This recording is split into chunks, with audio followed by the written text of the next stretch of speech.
maaliif reeka kana taasisu rakkina jireenyaa irraa waan nyaachiftu dhabuu irraa waan obaaftu dhabuu irraa ka kana ilmoo tan teetiin naasuu si dhabsiisa jechuudha amma ilmoon takko osoo haga feetee kil jettee qufaateeti namni shuu kana jedhee ilaaluuf hin jiru ilmoo haftaamii takka gaafa siin jette wayi jiranii manni hundi ka'ee fiigaa jechuudha ilmoo haftaamiiti jechuudha cinqaa malee guddataarti gaafa ilmoo tan tata cinqaan guddiftu hoo hanga feeta siin kil jette zini aniitu mallaalan inshallah feenti haasaqaltu zini aniitu mallaalan argitanii kanaaf atin ilmoo takka dhalte sayyoo seeraan guddifatte wanni san caala si gahee hin jiru yeroon sirra darbee heerume muyyattiitii yaabeluu ijoollee 5 dhalte heerume muyyattiitii yaabeluu ijoollee 7 dhalte heerume muyyattiitii yaamaaleen akkas dhalte heerume jedhanii maamadoo sammuu wal jala tash jette kana jechuudha xaafash jette harargeen tokko xaafash qata'e kanatti deemtee heerumtee kaatee booda ammoo koottaa na qabaa koottaa na safaraa koottaa ganna deebisaa koottaa onna kaasaa danda'amtu wallahi ni ulfaatti anuma isin jedhu baay'ee ulfaata kanaaf maal isin jechuu barbaada beektanii akka wallaalummaa hiyyaatitti shamarran biyya arabaa keessa jirtanii abboleessa keessan illee gargaarinaa isiniin jedhu gargaara abbaa keessan illee gargaarinaa isiniin jedhu gargaara harbee keessan illee gargaarinaa hin jedhu fira keessan illee aalii keessan illee hin gargaarinaa isiniin jedhu gargaara garuu ammoo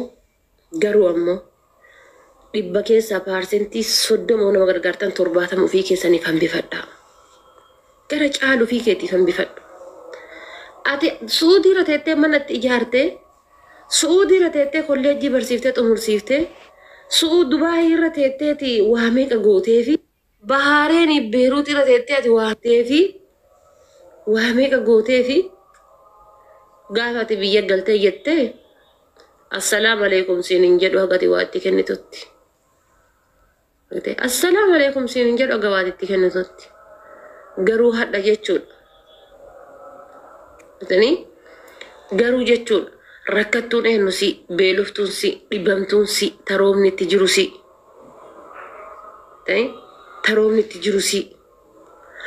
ta aduun itti jirtu si ta jireenyi biyya baqaa itti jirtu si ta hoo itti jiru si ta makaraa meeqaaf meeqa itti jiru si ta rifeensa kan kee kana sa'aatii miicattee kaatee sa'aatii filattu hin qabne si jechuudha mee dubartoota teenya yeroo laaltanii jettanii irra caalaan isaanii asiin molaayanii jechuudha rifeensa hin qabani meedaan onnoon itti bahee jechuudha maaliif gatii shaashii ofii akkana maratanii uffanni irraa jijjiiramee kushiinaa madaam keessa dhaabataniif malee garaan haadhesii keessa moluun hin dhalanne tafaatuu qabdu hin dhalanne jechuudha kushiinaa arabaa keessatti rakkatanii jechuudha makaraa meeqa arganii cannaqamanii jechuudha akkasitti hojjetan garuu gaafa akkasii hojjetanii isin footanii biyya ergitan eenyu wallahi haatu maal isin dhaltellee sa'aatii harkaa qabduuf isin galateeffatti malee sa'aatii harkaa qabduuf yaa ilmootii ulfaadhu isin jetti malee namni si galateeffatu hin jiru rabbi si galateeffatu garuu rabbi keessan kenna haa ta'u garuu ufii keessanii jechuudha ufii keessanii gidanii ufii keessanii ufii yaada wallahi shamarran ana isinin jedhu anamma gabbaasee waan tokko hin dubbadhu malee waan ufii kiyyaanarra ga'eerraa yoo isinii hime bos deemtanii ciituu fi akkas taate maaliyyoo fi akkas taate jettan garuu wanta akkaan dubbadhu waan jechuun waan keessa kan jiru akka keessa kootiitti dhiisee kakaleessa darbetti dhiisee ka boruutiif deema'ani kakaleessa darbee miti birriin kuma lamaa kaleessa darbarteetti dhiisee boruuf ammoo birrii kuma 3 hojjechuuf sammuu kan koo keessa karoorsee deemaa jechuudha waan akkasii sammuu keessa jira karoora akkasii sammuu keessa qaba jechuudha yoo biyyatti ka mana ijaartan taate mana biyyatti ijaaratan san hamma fedhe yoo ta'e maqaa keessaniin godhachuudhaaf yaada maqaa keessanii wallaa dhugaa isiniin jedha maqaa keessaniin godhachuuf yaada haati teessan keessa haa jiraattu okay abbaan keessan keessa haa jiraatu okay obboleeyyan keessan keessatti haa barattu rakkoo hin qabu garuu mana biyyatti ijaaratte san maqaa kan keetiin godhachuudhaaf yaadi biyya ambaa yoo dhattan biyya ormaa yoo dhattanii hammuma feete illee taatu hammuma feete illee taatu seera qabeessaan jiraachuudhaaf yaalii godha. Seera qabeessaan jiraachuuf yaalii godha. Anama gizee goyeetiin jiru waraqata hin qabun ture. Waggaa takka qofa waggaa takkaa fi ji'a 5 qofa waraqata hayyamaan hojjedhe jechuudha. Waan achi duuba manuma madaam akkasumaan hoddeemee hojjetan ture. Bakka seenee hin bahu taa'eetuma hojjedha malee jechuudha. Bakka seenee waan hin baaneef taa'eetuma hojjedha. Gin waggaa takka bichaa waraqataan hojjedhe jechuudha. Waggaa takka bichaa karaa seeraa waggaa takka fi ji'a 5 qofa hojjedhe jechuudha. Gaafa kana monatti hammattee yennaan roorroon bahee seenee ammoo akkana waraqata malee seenee hojjedha mana araba.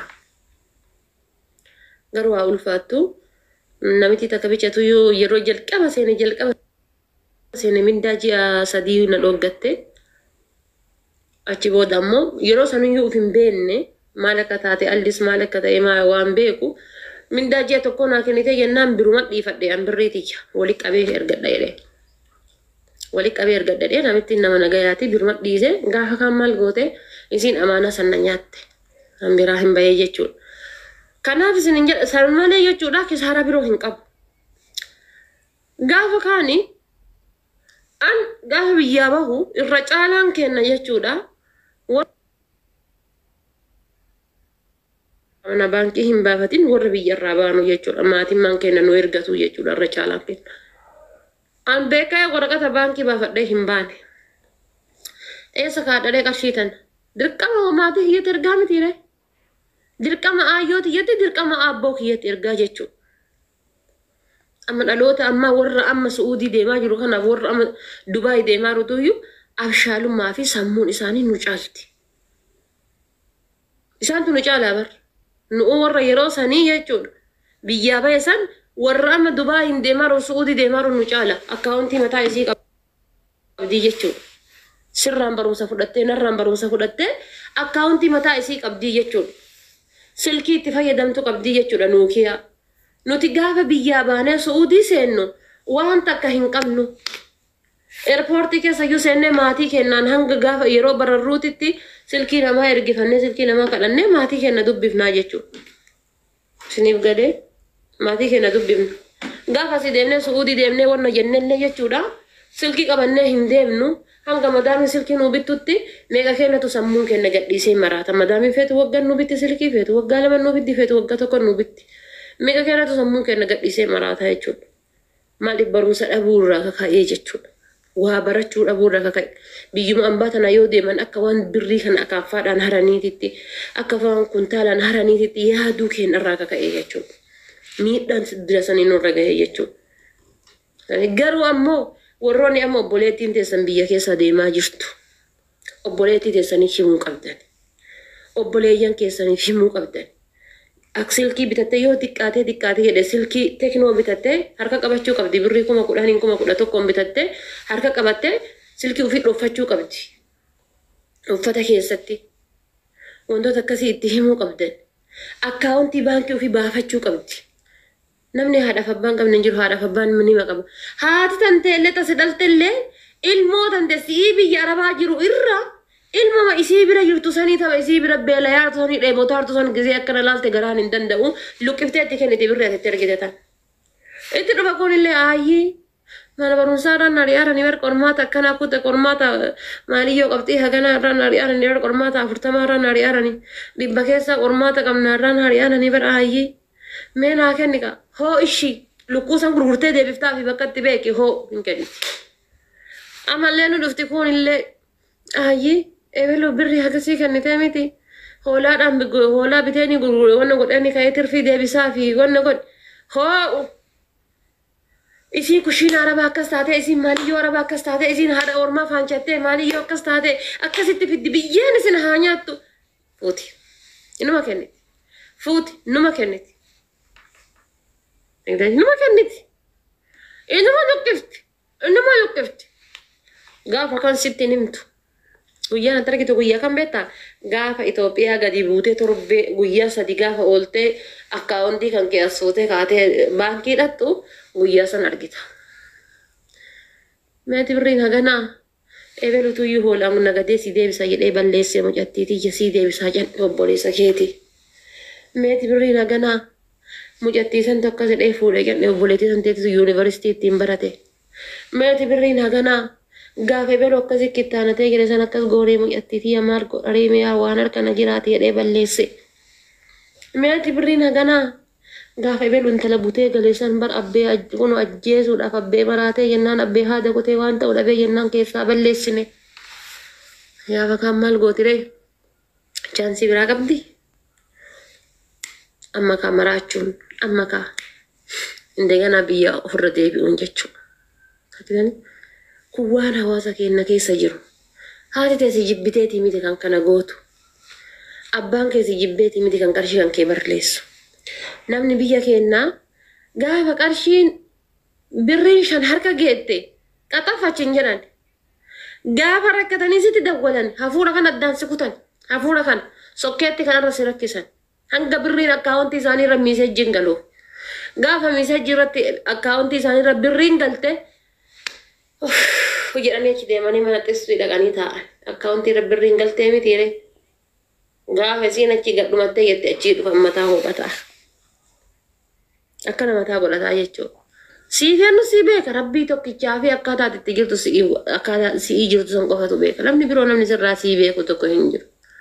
Gatii kana ta'eef ati ta mana arabaa hojjetaa jirtu, ati ta kushiina hambaa miicaa jirtu, ati ta distii namaa miicaa jirtu hamma dandeetteen of qusadhu. Obboleessa qabdaa namni obboleessan gargaarra hin jiru. Anamma biyya baqa kana keessa taa'ee obboleeyyan gargaara. Obboleeyyan qabaa jechuudha. Obboleeyyan kan koon gargaara. Garuu hunda isaanii inshallah maaf lukkuu nagaduun ta'in waan saniin akkas godhin jiraadhuun jedhaan. Birrii 30 ergee fi abakka ittiin bashannanii uffataan bitadhu rifeensaan ciradhu dhiise birrii 30 ergee fi obboleessa kiyya kaalsii bitii gurguradhu. Fayyaan qabdu ati. Wallaahi an obboleessa kan gargaarin siin jedhu. Tirfii kaalsii sanirraa argatuuni waan kaalsii bitee tirfii ammoo ol kaayatee ittiin of jiraachisuu qabaa jechuudha.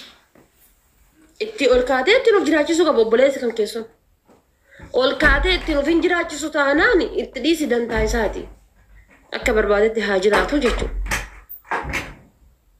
Ati ubsaamaa jirtaa bar fakkeenyaaf mindaan keessan ji'aan birrii Itoophiyaa 40 haa jedhu shamarran biyya Arabaa jirtan. 40 keessaa 20 isaa ergite. Meeqa siyaaf 20. Ayaan kaata kaardii jettee qibaatii jettee maali jettee siyaaf ni kaayatta. Ammallee ni deemta gaafa kaan fuudhee gale jedhan. 40 irraa gabbaran mindaa jeeta akka fudhattee fuutee ergita. Ammallee gaafa kaan ni dhufa. Waa balleessedhaan gaafa nallee waa maal jetta fuutee birrii 15 ergita. Ati nama boombii ta'aartaa jechuudha.